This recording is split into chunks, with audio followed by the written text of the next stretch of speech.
All right, we hear it all the time, people working hard to make their way up the corporate ladder. It can be taxing, but Rachel Roth did the unthinkable. She jumped and found success in her own way. She joins me to share her story and how you can jump that corporate ladder too. Hi, Rachel. Hello. I have been looking forward to this interview for a long time. So you were in corporate America and you decided, I got to do something different with my life. What made you decide to jump off that corporate ladder that you were climbing?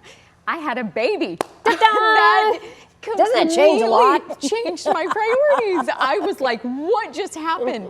And so that was the biggest change for me. I would pray every morning that God would show me something, some other way to make an income other than corporate America where I could be more available to my family and this new little baby that I had. Right, and that is the number one priority. And we as women, we feel so torn, we feel so conflicted.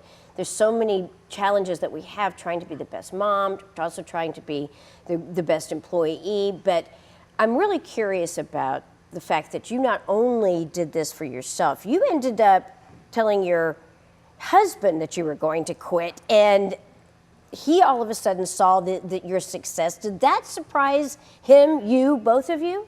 Shocked us. Really? Shocked us, absolutely. So I had been praying for this. God drops this business in my lap, breathes on it. It was like gasoline on a fire, just took off, and we had no idea. And I was trying to earn $3,342 a month of extra income so that I could step back from my job. So what is your business?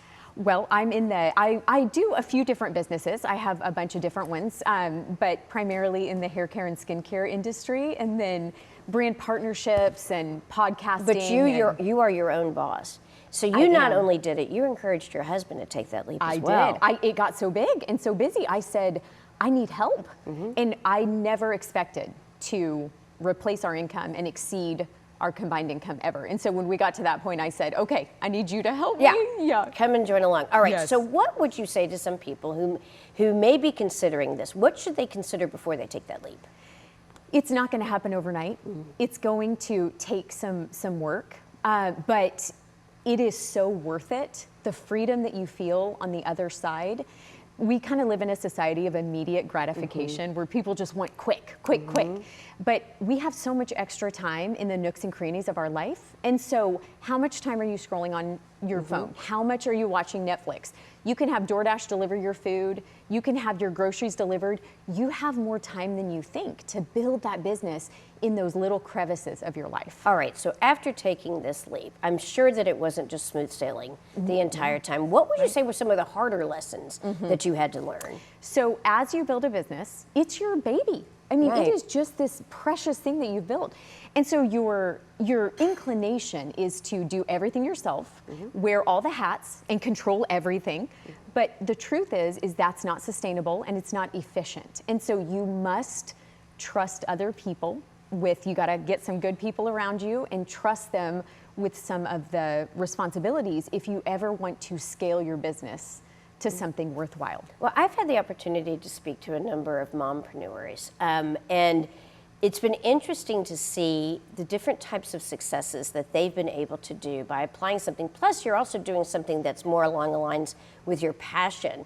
For people who are just beginning this process, seeing you on the show today, thinking maybe I could do it, what advice would you give to them?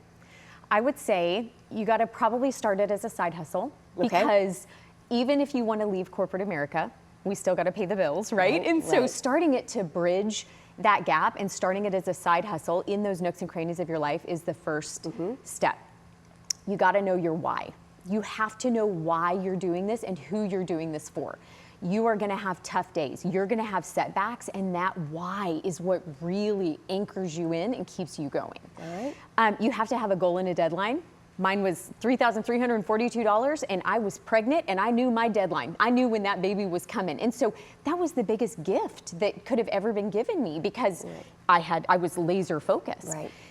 You have to surround yourself with people who believe in you. And even if your immediate circle doesn't believe in you, listen to podcasts, get plugged into groups that are going to and have push those you. positive affirmations around you. This is Absolutely. some great advice. That is I really huge. do appreciate you being here. This really means a lot to us, and it's helpful to encourage all of us that when it's time to take a leap, we can do so. Just be smart about it. Yes. Thanks again for joining us. I Thank really you, do Paige. appreciate it.